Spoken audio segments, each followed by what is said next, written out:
Hey, YouTube. Well, I'm here to talk about our show, Queen Sugar. Before I start, there is another show that started last night. It's called David Makes Man. Now, this is done by, I believe it's written by the same guy who did Moonlight, which was very successful, of course. I think it's even nominated. I don't know if it won for Academy Award. But I was too tired to watch it last night back to back with Queen Sugar. But I may be reviewing that as well. It's unusual. I usually don't just do one show. But we'll see. We'll see. I'll check it out tonight in the rerun. But it seems to be it seems a lot very similar to Moonlight, the movie. So we'll see. I hope the brother's not. My biggest fear in my own writing is that I won't tell the same story over and over again, right? So we'll see. Okay, we're talking about Queen Sugar tonight. Season 4, episode 8. It opens with Miss Charlie is in New Orleans getting very, very drunk all by herself. She's in like a bar or a lobby to a hotel bar, right? The bartender's trying to cut her off, but she insists upon drinking, even though someone may see her. The bartender tells her, well, if you leave in this condition, you could very well easily be seen. If you're running for office, it might make a difference. So she puts her glasses on and orders another drink. Okay, Nova visits this aunt that she didn't realize. I don't know if she even remembers knowing the aunt, but she realized that she has an aunt, her mother's sister. So she goes to visit her. Apparently, when Nova was a little girl, they used to visit her. She's been on that property, but she didn't realize why it seems familiar to her because she was just a very young girl, 3-4 years old. Right, so they go. The mother, of course, this woman has given her a lot of history about the family and so forth. But we'll certainly get back to that. Vi tells her truth to Hollywood that the problem that she's having with sex and all that, and with Jimmy Dale is not only about Jimmy Dale. She's also having a problem with seeing him be violent. When he beat up Jimmy Dale, it brought back the experience of it being involved with a very violent man. She tells him that the first time she saw him be violent, it wasn't against her. It was some guy who was flirting with her or did something disrespectful to her. And she saw the violence then, and it ended up turning on her. So it is reasonable to think, when she sees this in this man, that it would bring up fear again, right? So it looks like Miss Vi is going to have to get some therapy. She's going to have to go and talk to somebody professional. But at least she's able to talk to her husband, and he's able to understand where she's at, right? Darla's having a very hard time. She's lonely. Those people. I don't like the way they treat Darla at all. I'm gonna tell you this right now. I know some of you people who review this show are always against Darla. And I just think it's so unfair. It's so unfair. All because she was a prostitute is what it comes down to. And this woman, Nova, has put it in his book about her past. But they were already giving her a hard time about it anyway. Hard time about getting pregnant with Blue. It's giving her a hard time in general. Speaking as a former drug addict myself, anything of value gets sold. Okay? Just get this clear. Anything of value gets sold. That's why many women end up in prostitution. Men are not ended up in prostitution because nobody want to pay for that. If they could sell it, they would sell it. Gay world, many do sell it. All right? Anything gets sold. So if a man's better at doing armed robberies, or if he's doing is taking things and stealing shit, that's what he can do. If a woman, she has her body, people want to give her money for it, that's what she does. It's just the way it is. So, I don't like the way she's treated. I think she's done all the right stuff. She made remarkable progress. And now this book comes along and kind of knocks her to her knees, and she has nobody to turn to. So she's sort of clinging to Ralph again because, that's the reason she's there, is Ralph. And now she sees that Ralph is seeing someone else going on with his life. She's having a hard time. All right. Charlie is missing. Nobody knows where she's at. She hasn't called home quite yet. She will call home in a minute here. Call Micah. She's been gone for one day. She'll call Micah, and he can't tell that she's drunk. She says very little, and he does most of the talking, but he knows something is wrong. And then he comes and tells when Prosper, Genevieve, and Vi are sitting at the table, he comes and says he can't find his mother. Right? Prosper suggests that his iPhone, is there a tracker in his iPhone? A GPS or something. And sure enough, that's I didn't even know you could do that, but they could pinpoint exactly where she was, and she's out right in New Orleans, right? So as it turns out, the one who goes to get her is Nova. When Nova gets there, she's falling down slurpy drunk. Nova takes her home to her house. They have intimate moment, but Charlie is so drunk she's barely even aware. She manages to say a couple of words. Why did you do that? And Nova tries to explain, but Charlie is, she's almost unconscious.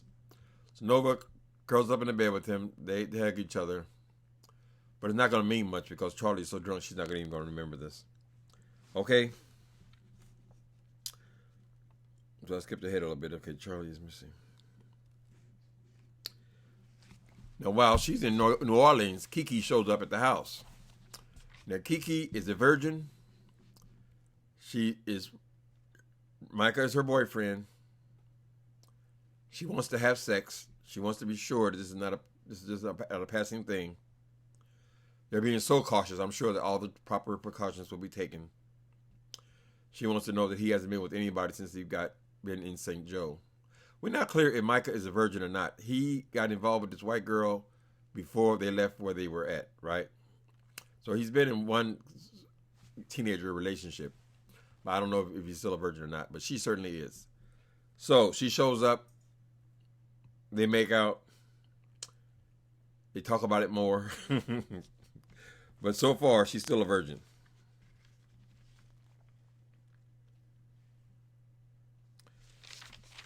Meanwhile, Nova is speaking with this aunt, this older lady, classy lady, kind of spiritualist. So Nova's from a long line of spiritualists. Her mother was a spiritualist.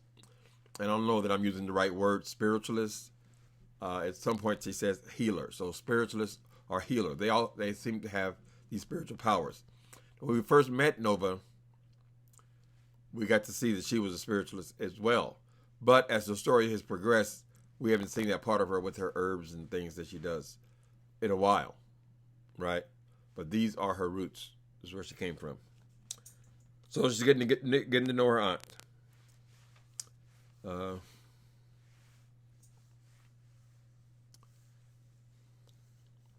Nova also finds out that her mother is buried there on the farm. And we're in New Orleans now. You know how spiritual people are in New Orleans. Not just religious, but spiritualists. So it's a big deal for Nova to find out that her mother is near because she's been having visions of her mother. Visitations, she's calling them. Her mother coming to her in her dreams. And the lady tells, I don't know the lady's name, but the lady tells her that your mother is buried there on the farm. Right? It's probably they didn't work that into, that was who he was burying, but it's a farm, so there may be more other family members buried there. But Nova was under the impression that her mother was cremated. She says, no, your mother is there on the farm. That's where she's buried. That seems to be a big deal to Nova. Okay.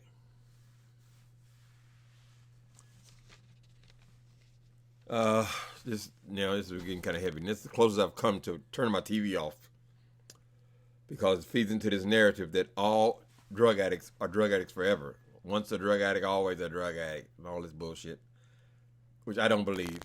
I'm 17 years clean my damn self, and I know many, many people who are have a lot more years clean than that. We don't always end up going back on drugs, going back to the bottle. Anyway, this thing was disturbing to me because this boyfriend she's got, she goes to see him. He's been avoiding her calls, right? Not taking her calls. She goes to where he's having a rehearsal in some kind of a gymnasium, and he tells her, I read Nova's book. Right? She said, well, I wish you would have talked to me.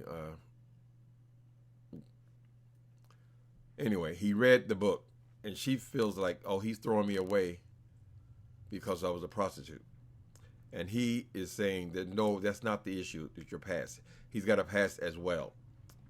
He's a few more years clean than she is. He tells her that, no, it's not that. He said, if anyone had exposed this much of my past, I know where I would be. And I'm fearful, Darla, that you are on the verge of relapse. And I want to cool it with us. So he's seeing that she's in trouble. He says, when you call your sponsor last? Well, these are 12-step, that program. That's how it works. I don't use that program, but this is what they believe. You have to stay in touch with your sponsor. There are signs of her being on the verge of relapse. And he's calling it pretty much what it is. But I don't like the idea that he abandons her because he feels like she's going to relapse. When I was in my 20s, I had a sponsor. When I relapsed, second time, oh, I can't be your sponsor anymore. I don't think you're going to stay sober. It's very hurtful. True or not, it's very hurtful. So this man feels like he's got to protect himself because if she relapses, he's involved with her. He's emotionally attached to her. He could relapse as well. This is an ugly truth about sobriety, about you have to protect yourself. So I understand it, but I still think it's pretty dirty for him to abandon her when she feels like she's just on the verge of relapsing. Okay. So he breaks up with her.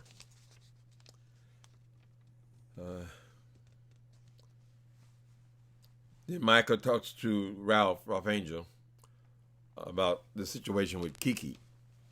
Now, I guess he feels like if he has sex with her, they have to be forever. They have to marry each other and all this kind of stuff. Do people really believe that? It's only going to be one person forever? I don't know. They haven't talked about marriage, but he's about to go to college. I don't know if she's about to go to college or not, but I don't think they're going to the same schools. And they're concerned, Micah's concerned, that she'll lose her virginity to him, and then he'll end up taking off for school, and we don't know what the future could hold. So Ralph was telling him that you have to let go of controlling the future. You think about it. He says, "I think about her all the time." And he said, "Yeah, she's in you." So they're becoming adults, these young people, and they are deciding to have sex. All right.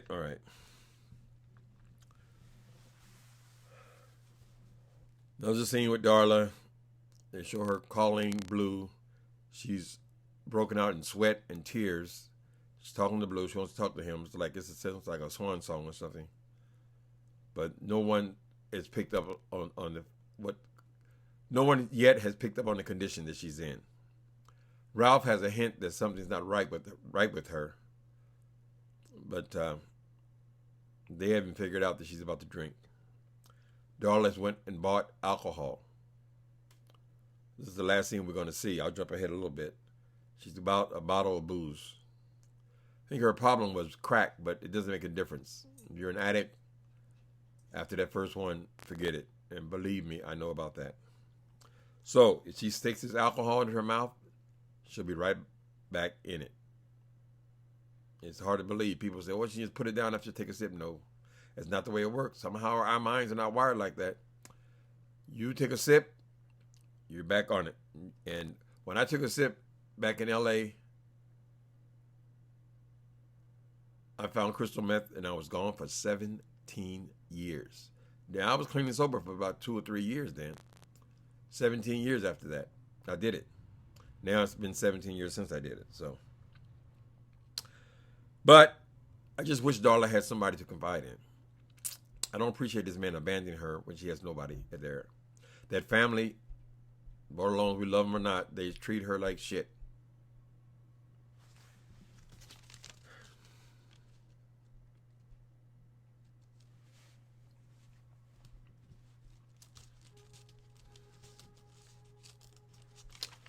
All right, then we see Nova. Remember, Nova used to work for the local paper there, so she's somewhat of a minor celebrity now. So I guess she was able to go back to the paper, and she's wrote, what do they call it, op-ed or something? Basically, she's written a public apology to Charlie. and endorsing her to be the councilwoman. But she's apologizing for all the harm that she caused. She didn't think it was going to cause so much harm. She apologizes, and Charlie sees it when she comes out of her drunken stupor. Okay, so tears are dropped. Right after that, Michael rushes in, tells her mother to come with him. She comes with him, and what Prosper and Lady Genevieve were planning was a big celebration. So I guess the celebration is saying that the farmers are sticking with her. They're going to help her to rebuild this mill. They have it on the mill site in some part that's not burned up. They're suggesting that they are going to be with her. Right? Now, this place was insured, so there will be money coming. Charlie has money, but she didn't have the support of the farmers, which is what she needed. So the whole town came together and threw a big old shindig.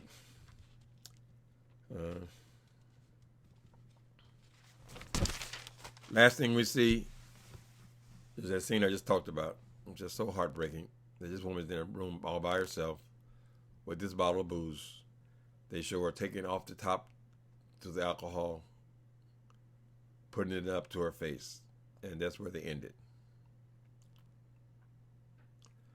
I'll tell you, I did not like that scene. Whether it reflects reality or not, I did not like that scene. All the stuff she's been through, all the stuff with Blue, all the stuff with telling the family, all this rejection from all these people, all of the relationship with her family, her father coming there and telling her he had to tell the truth, and all the stuff she's been through, it comes down to this. All based on this girl's book. Right? I think they could have fleshed out a little bit more about what's going on with Darla. Was it still, were people teasing her in the book? They showed a scene where she was exposed at work. People were making fun of her at work. Left a book on her desk or in her chair. But she just seems so alone. So they ended it there. There must be a reason they ended it there. Perhaps she'll throw it and break it on the wall. She probably needs to just go spend some time with her family. You know, she has a family that love her. They all made up and all this kind of stuff. I think they're in Washington, D.C.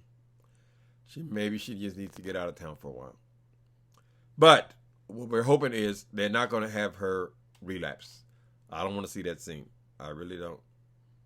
Not after all this. Okay, so that's it. I'll check out David Makes Man to see if that's interesting to me or not. But we'll definitely be back here to talk about Queen Sugar next week. All right, later, people.